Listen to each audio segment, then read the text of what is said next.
El fin de semana pasado estaba tranquilamente comiendo en casa de mi padre cuando de repente desde la televisión se escuchaban estas terroríficas palabras. El Sevilla ha emitido un comunicado quejándose contra el colectivo arbitral que dice lo siguiente: los datos hablan por sí mismos. El Sevilla FC, que con un partido más es el equipo 14 de la clasificación en faltas cometidas, 329, es, sin embargo, el equipo con más tarjetas rojas acumuladas en la temporada, junto al Elche, 11, y el segundo con más amarillas, 91, solo superado por el Mallorca, 98.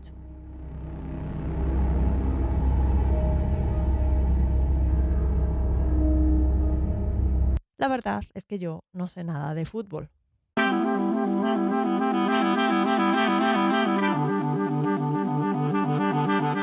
Un podcast ninja sobre Big Data, episodio 42. Analfabetismo 4.0.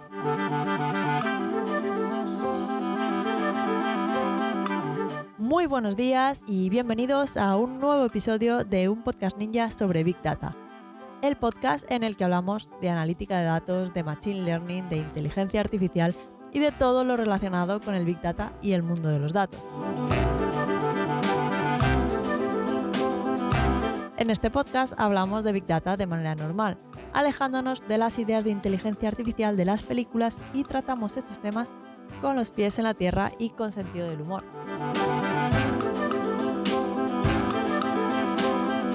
Además, si os interesa este mundillo y queréis profundizar un poco, podéis ir a datos.ninja y descargar el ebook La Guía Ninja del Big Data y la Inteligencia Artificial. Podéis descargarla desde el enlace en las notas del programa mismamente.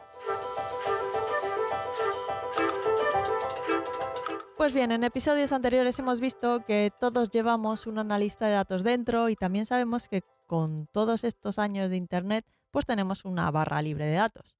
A generar datos no hay quien nos gane. Los datos son, al fin y al cabo, un pilar fundamental en la cuarta revolución industrial o Industria 4.0. Este término que fue acuñado por el fundador del Foro Económico Mundial en 2016. ¿Y esto de la cuarta revolución industrial qué es? Pues primero llegó el momento en el que las sociedades agrarias y rurales se transformaron en industriales y urbanas y todos nos fuimos a vivir a la ciudad. Luego fue cuando se empezó a usar la energía eléctrica para crear la producción en masa y además en esta segunda también surgió el teléfono y el motor de combustión interna, ambos grandes inventos. Después en la tercera ya aparecieron los dispositivos electrónicos, el ordenador personal, Internet. Sin Internet y todos los dispositivos electrónicos que nos rodean, no tendríamos todos estos datos que son el combustible que alimenta gran parte de la industria 4.0. La computación en la nube, el Big Data, el Machine Learning, los modelos de lenguaje. La industria 4.0, la cuarta revolución industrial, la era de los ninjas del Big Data y la inteligencia artificial. Y de igual manera que hoy en día es una gran desventaja no saber manejarse con un ordenador o desenvolverse en Internet, empieza a ser importante adquirir habilidades relacionadas con los datos. En inglés, que ponen nombres muy chachis a todas las cosas, pues tienen un nombre para esto también y es Data Literacy, que se traduce como alfabetización en datos, aunque suena un poco raruno, no sé. Bueno, yo voy a ir intercambiando las dos. Pero bueno, ¿en qué consiste esto de la alfabetización en datos o Data Literacy? Pues básicamente es la habilidad de leer, escribir y entender los datos, que no quiere decir ser un estadístico o un analista de datos consumado, ni un científico de datos, ni nada por el estilo. Simplemente tener la habilidad de leer datos, escribir datos, argumentar las cosas con datos y entender o interpretar los datos. De la misma manera que todos sabemos leer, escribir y entendemos lo que leemos y no somos literatos, ¿no? Pues un poco parecido. En otros episodios del podcast he hablado varias veces de la importancia de los expertos en el área en el que un ninja de los datos está desarrollando su trabajo. La verdad es que puedes saber muchísimo sobre cómo tratar los datos, sobre cómo moverlos, sobre cómo hacer modelos de machine learning con ellos, sobre cómo interpretarlos, pero si no sabes cómo funciona el entorno en el que viven esos datos, qué resultados tienen sentido y cuáles no, pues tu solución no va a ser óptima. De hecho, puede que ni siquiera sea una buena solución. Por eso es bueno contar con alguien que sepa del campo en el que se está intentando aplicar soluciones basadas en datos. Si es para optimizar procesos de logística, pues alguien que sepa de logística. Si es para marketing, pues alguien que sepa de marketing. Y así con todo. Y qué mejor si es experto, además de saber de lo suyo, sabe interpretar y comunicarse utilizando datos, aunque sea un poco. Pues en ese caso, el analista científico de datos o especialista en Machine Learning y él tendrán un idioma común para comunicarse. Es decir, el científico de datos o el equipo de datos, que necesita entender el contexto del negocio que envuelve a los datos que va a utilizar para crear su solución, y un puente de comunicación con el resto de empleados de ese mismo negocio, especialmente con los encargados de tomar las decisiones, pues necesitan entender los datos relevantes en su trabajo del día a día. Y eso es lo que realmente hace que una organización sea data-driven o lo que es lo mismo, que se apoye en los datos para diseñar sus estrategias. Es eso y no que sea capaz de capturar muchísimos datos y que tenga un equipo de datos de lo más potente. Porque si los hallazgos y la información se queda en el departamento de datos o en un informe que se reparte al resto de áreas pero que nadie más es capaz de leer e interpretar, pues es casi como si no se hubiera hecho nada. Así que en el entorno laboral, esta alfabetización en datos, este data literacy, lo que hace es tender un puente de comunicación entre los equipos puramente de datos, la gente que se dedica a los datos y ya está, y el resto de empleados de la compañía para que puedan pues comunicarse y entenderse unos con otros, pues con unas bases que todo el mundo sepa interpretar y leer los datos para poder comunicarse básicamente. Y para que todo el mundo pueda alfabetizarse en datos o desarrollar su data literacy, es necesario tener acceso a estos datos, porque si no, complicado. Como digo, muchas veces el acceso a los datos pues está limitado a los ninjas de los datos en la organización, a científicos de datos o analistas del equipo de datos.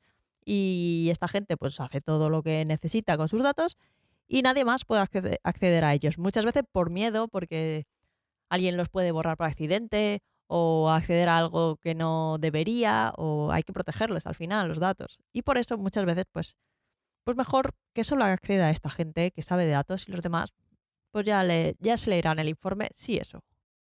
Pero esto hace que el resto de empleados no puedan habituarse a explorar estos datos, a hacerse preguntas y poder buscar las respuestas en ellos y en estos datos que además están a su alcance, que no tengan que estar preguntando todo el rato al analista de turno. Esto haría que pudiesen aportar más valor en su puesto. Y como digo, por supuesto que no todo el mundo puede tener los mismos permisos sobre las bases de datos completas de una organización, porque para empezar, una persona sin los conocimientos oportunos, tocando donde no debe, puede llevar, pues, lo que digo, a la corrupción de los datos o incluso a su destrucción. Pero igual un acceso de solo lectura, en plan se mira pero no se toca, sobre el subconjunto de datos que es relevante para un puesto, pues podría ser positivo. Esto, como siempre, depende y habría que analizar las circunstancias de cada caso. Y luego, otra cualidad a desarrollar para estar todos ahí bien alfabetizados en datos es la de ser capaces de encontrar sentido en los datos, ser capaces de entender visualizaciones y ver lo que esos datos están transmitiendo. Que cuando llega un informe mensual de lo que han estado haciendo desde el equipo de datos, puedan realmente sentirse cómodos viendo ese informe y entender qué está pasando, en qué les puede afectar a ellos lo que está pasando y cómo pueden colaborar con lo que sea que diga el informe del equipo de datos sobre la organización. Y finalmente es necesario ser capaces de comunicar y discutir con los datos en la mano, argumentando decisiones basadas en datos en lugar de basarse pues únicamente en la intuición y en cómo se han hecho las cosas en el pasado, que al final son datos, pero no son datos completos. Así que si usamos todos los datos que tenemos y somos capaces de argumentar decisiones con esos datos, pues tendremos como una visión más global y nuestra decisión pues estará más justificada. Ahí es cuando realmente una empresa tiene una cultura del dato implantada. No cuando tiene un equipo de datos muy potente y un data center a rebosar de datos, sino cuando el resto de sus empleados son también capaces de leer, escribir e interpretar datos. Es decir, están alfabetizados en datos, han desarrollado su data literacy. Y para el resto de la población, ¿esto qué más nos da? Pues aquí es incluso más importante y peliagudo, porque sin ir más lejos, el ejemplo del comunicado del Sevilla Fútbol Club sobre el arbitraje dice textualmente: ojo, tomad nota y a ver qué pensáis. Los datos hablan por sí mismos. El Sevilla Fútbol Club, que con un partido más es el equipo 14º de la clasificación en faltas cometidas, 329, es, sin embargo, el equipo con más tarjetas rojas acumuladas en la temporada, junto al Elche, 11, y el segundo con más amarillas, 91, solo superado por el Mallorca, 98. Y con este bueno, el comunicado es más largo, obviamente, pero ya con esto nos da una sensación sobre lo que nos están diciendo, ¿no? Los datos hablan por sí mismos. Somos el equipo 14 de la clasificación con más faltas y sin embargo somos los que más sancionados somos, o sea, con muchas tarjetas rojas y amarillas. Y con eso argumenta su absoluto rechazo a muchas de las decisiones arbitrales tomadas esta temporada. Pero creerse este comunicado, o sea, interpretarlo tal y como está, así porque vienen datos, no es una decisión muy sabia. Porque seguir ciegamente los datos no es nunca una buena idea. Y esto podría parecer lo contrario a lo que digo siempre en todos los episodios, que los datos aquí son la fuente de sabiduría y poder original. Y ahora estoy diciendo que así hacer caso a cualquier cosa porque hay datos en ella, pues no tiene sentido. ¿Qué me está pasando? ¿Me estoy volviendo bipolar o qué me está pasando? Bueno, pues una cualidad fundamental para poder entender, interpretar y comunicarnos a través de los datos, es decir, de ser capaces de desarrollar nuestras capacidades de alfabetización en datos, es el pensamiento crítico. Ser capaces de plantearnos preguntas. ¿De dónde vienen estos datos? ¿Son datos válidos? ¿Están sesgados? Y aquí, en el caso del Sevilla, pues seguramente la respuesta sea sí a todas las preguntas. Seguramente sean datos ciertos, que sean válidos y no están sesgados. O sea, el número de faltas cometidas es el número de faltas cometidas, las que han pitado, y las tarjetas son las tarjetas, las que les han sacado durante los partidos. Pero tal vez los datos, en este caso, y para sacar estas conclusiones, son incompletos. Para sacar la conclusión que saca el Sevilla necesitaríamos saber, pues yo qué sé, se me ocurre, la gravedad de las faltas, los árbitros que han pitado cada encuentro y quizá también los equipos con los que estaba jugando, no sé, más cosas que alguien que sepa de fútbol, de ahí la importancia de los expertos en el área, pues consideren que puede tener un impacto. Seguramente el número de tarjetas dependa del número de faltas, seguro, no hay duda. Pero también dependerá de otras variables que en este caso pues, no se han medido ni se han tenido en cuenta para la conclusión. Por tanto, si somos unas personas alfabetizadas en datos, este comunicado nos chirriaría un poco, simplemente por el hecho de que nos faltan datos para poder llegar a la misma conclusión que el comunicado. Y esto pasa frecuentemente en las noticias y en los periódicos. Se presentan gráficos engañosos basados en datos, entre comillas, basados en datos. Otro ejemplo que he visto hace poco también. Hay un gráfico por ahí que compara la rapidez en llegar al 1.000.000 de usuarios de ChatGPT frente a otras aplicaciones también muy conocidas como Instagram, Netflix, etcétera. Un montón.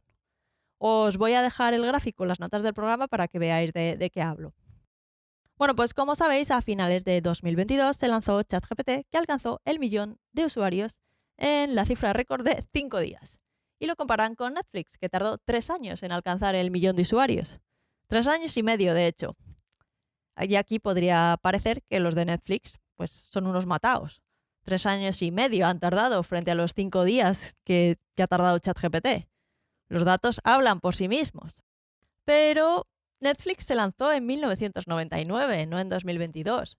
Ahí aún ni había redes sociales, ni WhatsApp, ni nada. Las cosas se transmitían porque alguien que conocías pues te lo recomendaba. Tu vecino te decía, mira, ve Netflix, que está muy bien.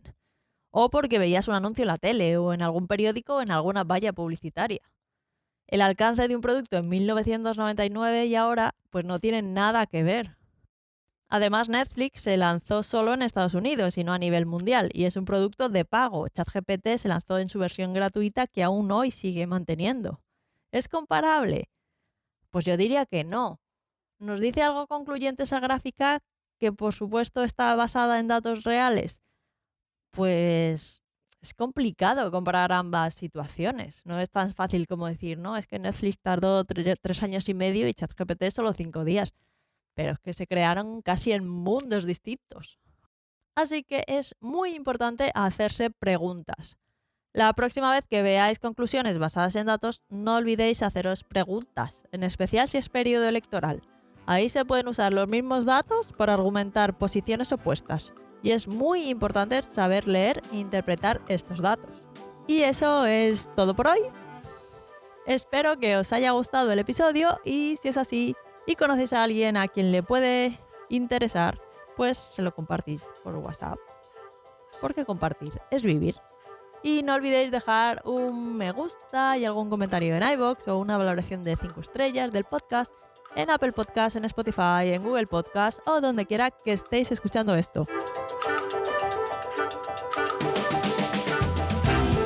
Y si tenéis cualquier duda o pregunta, recordad que podéis contactar conmigo a través del formulario de contacto en la web datos.ninja/contactar.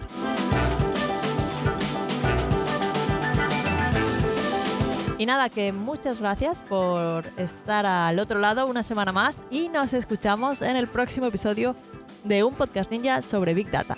Feliz semana y hasta el próximo episodio. Adiós.